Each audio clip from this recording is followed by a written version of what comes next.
Alright, in this video, we are going to be talking about how to lace Kebiki odoshi using a Mimi Ito. We're really only going to be focusing on the starting point because once you've got it started, it's just a rinse, wash, and repeat scenario after that. Okay, so first thing, we need Mimi Ito. We're just doing a standard white for this, nothing too fancy. I've already got the first piece run. We started up here, came down through this hole. We ran a lace rivet for the back side of this, so it's sitting flat on the back. I'll show a picture towards the end. I've set my suspension here with some extra lacing. This will be cut free, so don't worry too much about it. Alright, so now, to start, we're going to be taking this part of the lace, running it through this hole up to here, and we're going to be leaving a little extra. It's going to go over here. Now, a slight modification I made on my previous lace rivet. You can kind of see here, I have tapered it in and made it thinner and bulge out a little more. It helps it get trapped underneath the other piece of lace without causing interference. Alright, so first thing we're going to do is separate these a little, kind of shove him on through. Reach around the back with the pliers and get a hold of him. Alright, and my holder kind of came free.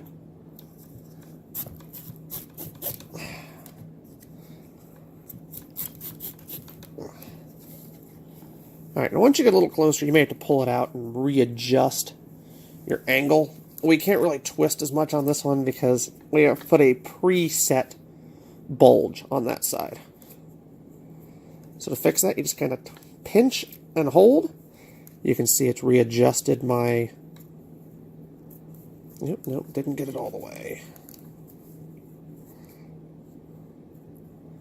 Don't worry, you may end up having to do a lot of this yourself, where you have to pinch and readjust and pinch and readjust. It happens to everybody. It's kind of the nature of the beast on this thing. Alright. Especially when you run tubular lace. Tubular lace does not like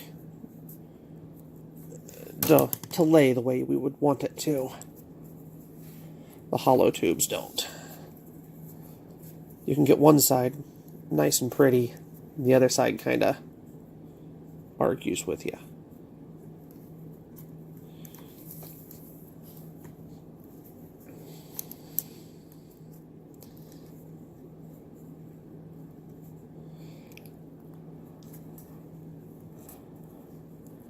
Alright. Now we're only trying to leave this part enough over here to go under the Mimi Ito. Just a little more.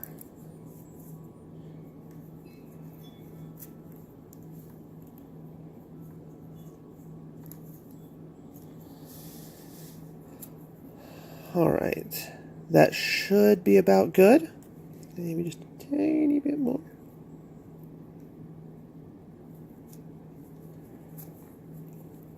Alright, we'll want to kind of fluff out as much as we can. Then we're going to lay it underneath this white part here. We're going to take the white. We're going to run it over top. Now you may find it easier just to leave this separate for the moment. It just depends on the lacing you're running, how thick it is. All that good stuff.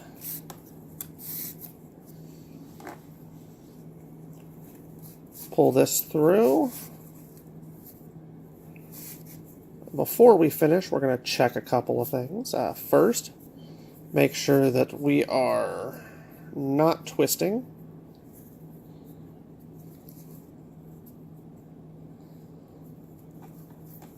So see, like there, I had to untwist it. So we've got it most of the way through. Make sure that we are still about the height we want, which is good. Now I'm going to stick this down on in the crevice here. I'm going to pull. And then what I'm going to do is I'm actually going to flatten here and start to pull some more.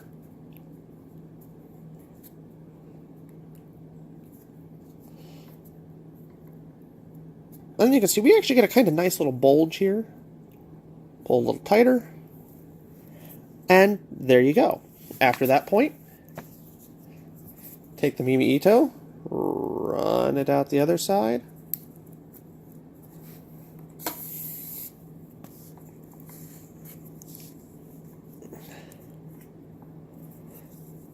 Nice and tight, and voila! You have now started your Kebiki. Then from here, you would just proceed like you normally would have, which is through this hole.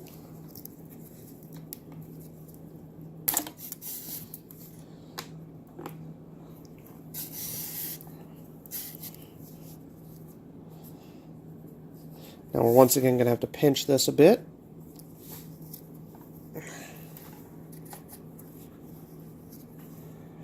As I stated in the other video, this lacing is not 100% ideal for the particular scales that we're running. Scales are good. Nice hard scales. Lightweight because they're made from aluminum. Durable too. I mean, these things will take a massive beating. But the lacing will be advertised as 5 or 9/16 thickness, which should be pretty much exactly the width of the difference in the scales. But the problem is they call that relaxed, which is actually scrunched. Alright, we've got that. And we're going to run this over here. He's going to come back out this hole.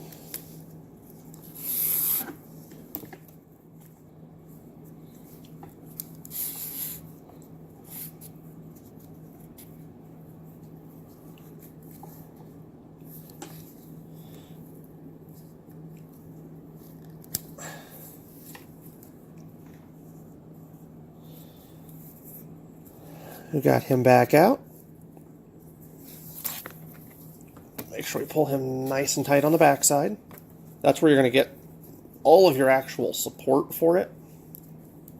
Bring it out here. Fluff it out a little.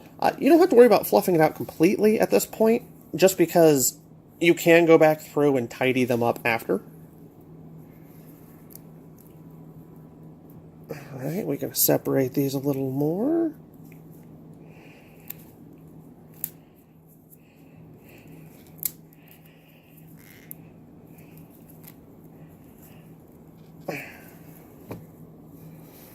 Getting some resistance on this.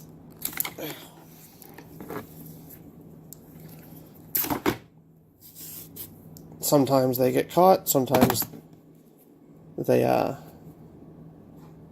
just don't like to pull through the tight nature of the scales when laced together. Once again, we don't want to pull these too tight. You want a little bit of slack. Endangers the lacing. I just got cut. Run it back over here. Through the hole.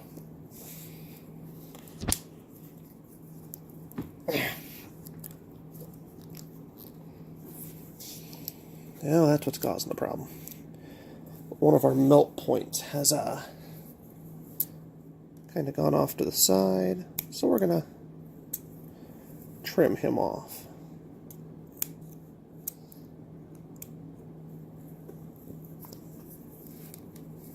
And come on.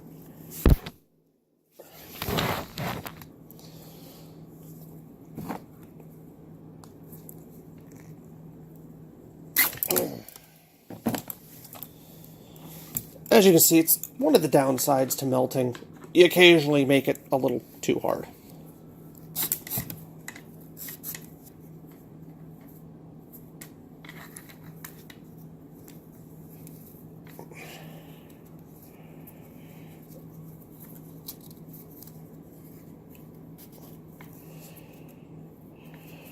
Kind of press that down as you pull. Fluff that out a little later. Just take like your pliers or your pointed object and kind of just get that nice and clean. Backside. Out the next hole. When you do these holes, make sure to press your scales back together if you were expanding them to allow the lace to pass around the backside.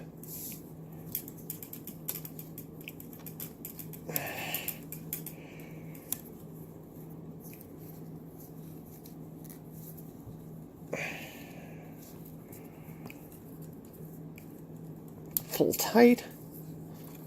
And then from here, you know where to go. Up through here, up and out, and keep going. Alright, well, that is the end of that portion. I mentioned showing the lace rivet. You can kind of see a lace rivet here. This is smooth. It'll sit more or less flat and be otherwise unnoticeable. Alright, we are done.